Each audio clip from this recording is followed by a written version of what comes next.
What is agent computers? Well, our first generation of Gen AI chat is pretty much a conversation bot. You ask questions, it gives you answers. That's it. Then the second generation, we start to have computer use. So the Gen AI chatbot not only can chat, provide information, it can actually carry out tasks and complete tasks for you. That's why you need to give them the computer use. But in case that you do not need them to interact with your local file on the computer, but you do want them to build something for you, so instead of do that locally in your Cursor or VS Code, where it requires a local environment to be set up, it will ask you permissions and a lot of exchange of messages to do this and to do that. This cloud agent can just spin up its own virtual environment in a sandbox. Install any tools it needs to because it has total control.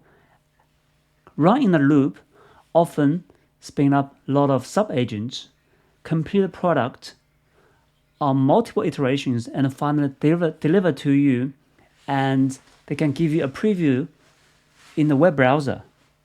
The best of all, lots of them can allow you to download the whole code base, and you can just manage it locally or push to the GitHub repo. Then you can continue work on it. So it's a very quick way to do your prototype. Now, a lot of products offer that, especially recently. Cursor released its cloud agent. Perplexity had its Perplexity computer. And GitHub has something called Spark. Now, all these three products are not free, and there's no driver for it. Cursor's cloud agent are charged at APR pricing for the selected model. So that looks like to me is separate from your Cursor subscription. Also here says virtual machine compute for cloud agent will be priced in the future. So that is very aggressive pricing. What is the point of using cloud agent if you're not going to give your agent a computer use? Perplexity computer also requires a max plan, which is not free. That's actually the most expensive plan. And GitHub Spark currently is only available to Git Copilot Pro Plus and Enterprise users. So your GitHub Copilot subscription does not also cover that. I can't show you the GitHub Spark, Cursor Cloud, or the Perplexity computer in this video, but I do want to show you some other options that can also do that, which they include free trial, such as the Kimi K2.5, Lovable, Replit, and ultimately we're going to show you a comparison of OpenClaw. Perplexity has released Perplexity Computer. When you give your agent a task, it will just take it away, spin up its own environment, and try to get it done until it reaches the goal. Cursor also released Cloud Agents, which borrows the same concept. Cloud agents run in isolated cloud environment instead of your local machine. So when you give your tasks to your coding agent and delegate to the cloud agents, it will go away and complete all the tasks required in this isolated virtual environment until it completes your task, and then you can see a preview of it. Unfortunately, both require a paid subscription, which I don't have and I can't test for you. But I do have alternative, which is what this video is about. I'm going to show you other platforms that provide these agent computer concepts and how we can get it done. I'm not comfortable giving my computer use to the agent, at least not on my own computer. So today I'm going to discuss something completely opposite, and it is called Agent Sandbox environment. Some people call it agent computer. So imagine this. Traditionally, if you want to code something with your coding agent, you tell it what to do, and it will ask a few follow-up questions. And then when it starts to carry out the task, your system will be having a lot of components that's missing. So it's going to install, it will ask you for approval. There's a lot of back and forth. Now this agent sandbox, imagine you just give a objective. It will spin up its own virtual environment. As long as the objective is cleared, the agent will just continuously run in a loop until it completes the task, and it will just play back the product in its own environment in the web browser for you. How cool is that? And some of these products support you export the whole code base once it's completed, so you can use it somewhere else, upload to your GitHub. Now, my inspiration came from Bilal who is an ex-Google engineer. He built something called Worldview, which has gone viral. Basically, this is a 3D map that monitors the situation in Middle East. So I want to see whether I can use a single prompt to give to these agents, see what they can build. So this is the single prompt we're going to go with. Build a HTML interactive Middle East intelligence map. Features: conflict zone highlights, commercial military flight routes, commercial maritime lanes, warship locations, satellite ground tracks, 72-hour historical timeline. Style: dark, military ops aesthetic, modern sleek. Data source: these are the ones that AI have given to me. I have no idea what they are. And map engine and leaflets. So let's copy this prompt to our various agent computer and see which one builds the best. Let's try the Kimi K2.5. We are on the Kimi website. You click on the left, select agent website. We'll paste our prompt in and send it. And this one is a bit more clear because you can see on the right it says Kimi's computer. And this is actually the first services I ever came across using agent computer, and that's how led my path to discover more tools who does that. So on this interface, you can see very clearly that Kimi computer is doing multiple processes and give you a very clear to-do list and showing you even some stuff is doing from this terminal. I will build a comprehensive Middle East war intelligence map with dark military aesthetic. This is a complex one single file application require multiple data layers. Right. So not sure whether it's going to stick with one file or actually a project with multiple files. I see the skills for React web apps, but you specifically request a single file. I will create a standalone. So this is the result from Kimi. It definitely looks like it's got more stuff to it. There's more data. Not sure what is this line for. Can we click it? Commercial Etihad. It actually gives you a flight path for one of the flight. So this is the conflict zone. We can turn this on and off. Can we click on these?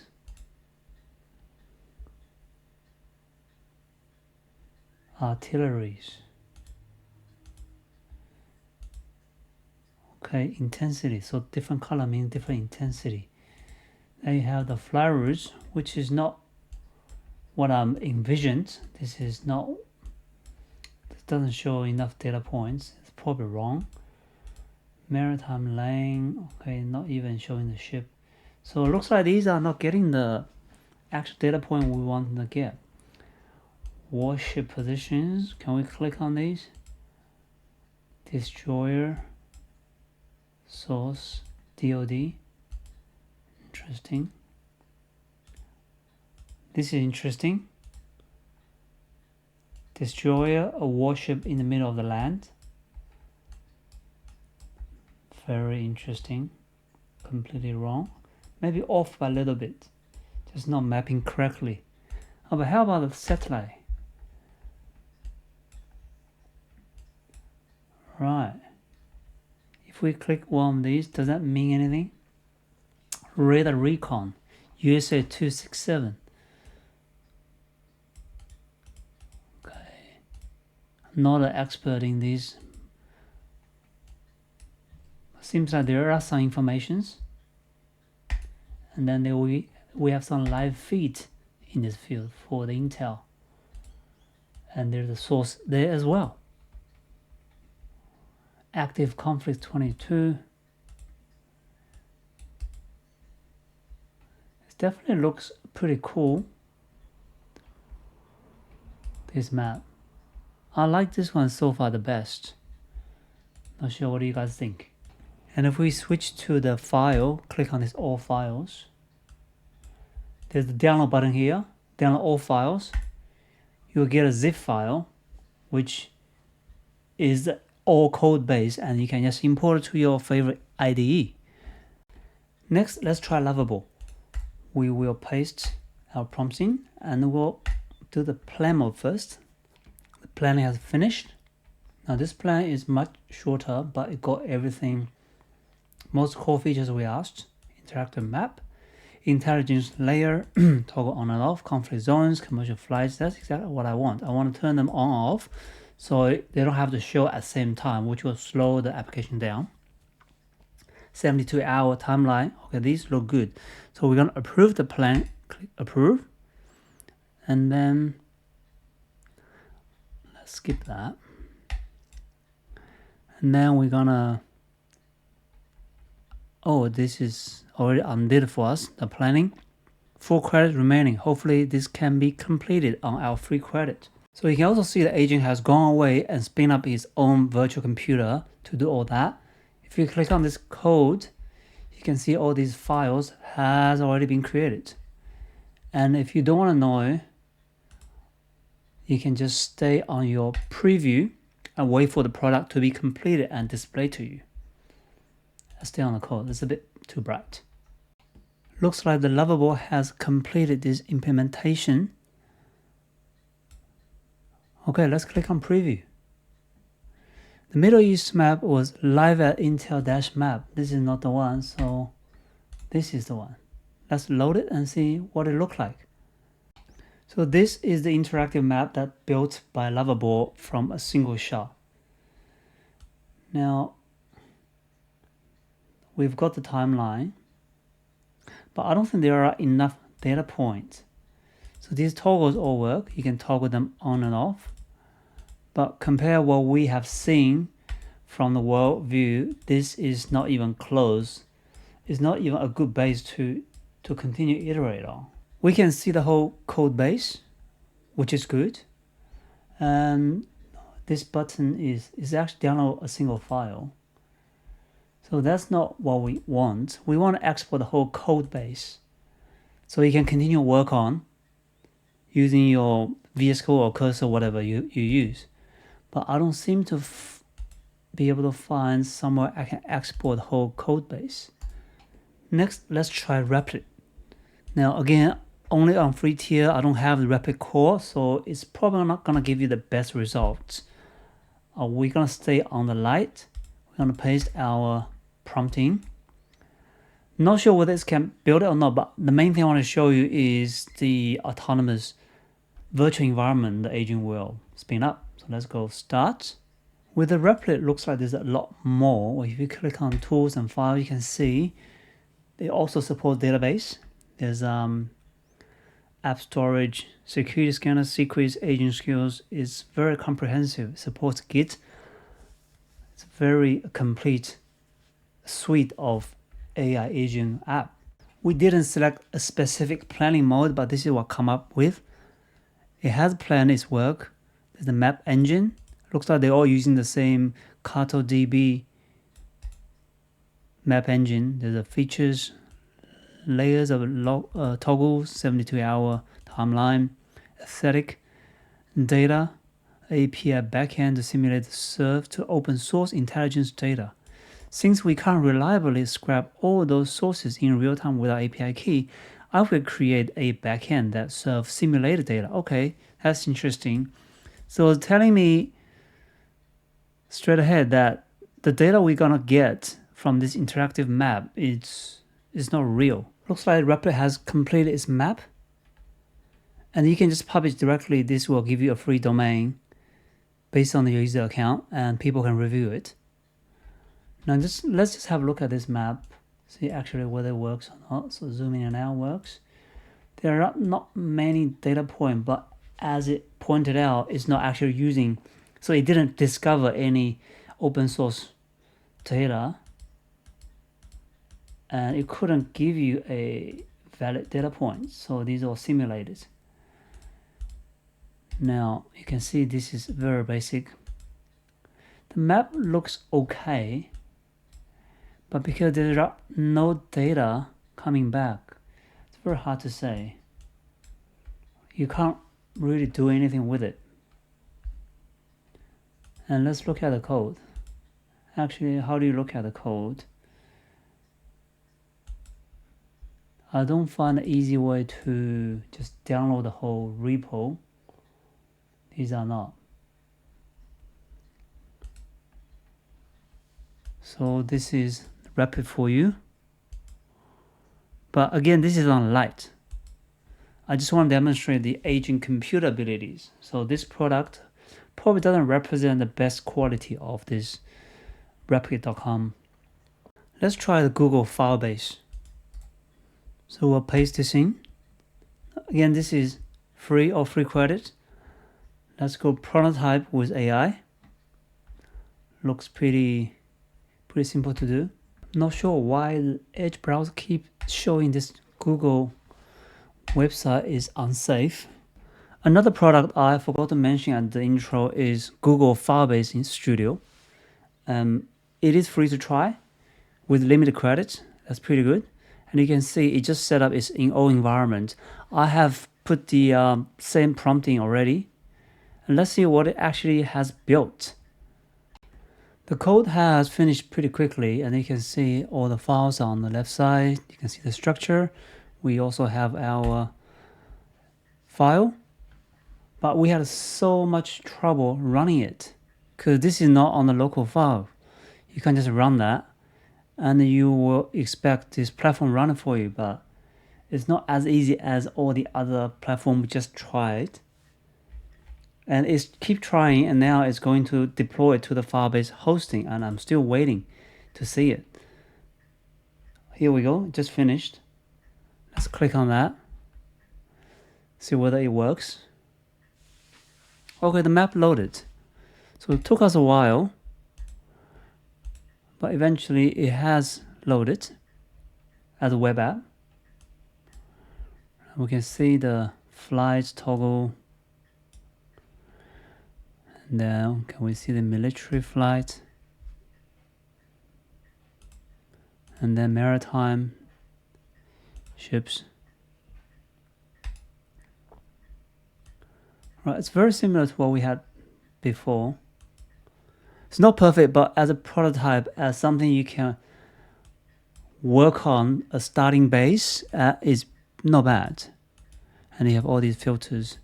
They all got this style correct, which I quite like. And then you have this timeline down here. You can see they are not really moving. Some are moving. You can click on them. It gives you a descriptions. If we pause it, that should show. For example, there is a USS Herschel on the land. That's interesting. As a comparison, I want to bring the OpenClaw in, because OpenClaw is 100% agent computer. It's just not in the cloud. It's on your computer that you set up your OpenClaw.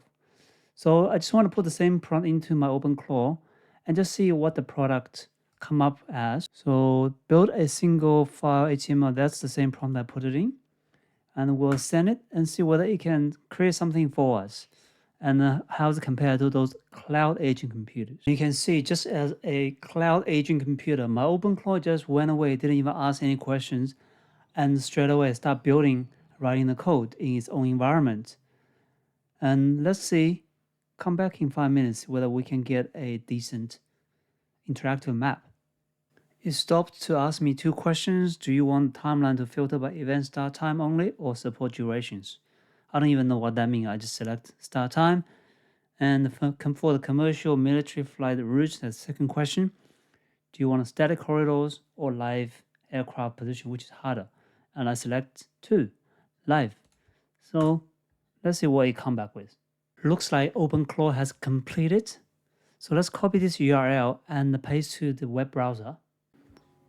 Let's load it. Okay. Right. Definitely more interesting. More data point you can see. But also you notice all those controls are sitting behind the map. So there's something wrong with it. And also this control, I can't really click them. Looks like, even though we can see it now, it's sitting behind the map. So this needs to be fixed. So unfortunately, with this OpenClaw, this is actually not very usable. I'm sure we can fix that. This is a single shot. So it's got potential, and this control looks pretty good. But you gotta remember, OpenClaw doesn't have its own AI. It connects to your external large language model. And in this use case, we are using the GPT 5.2 to build this.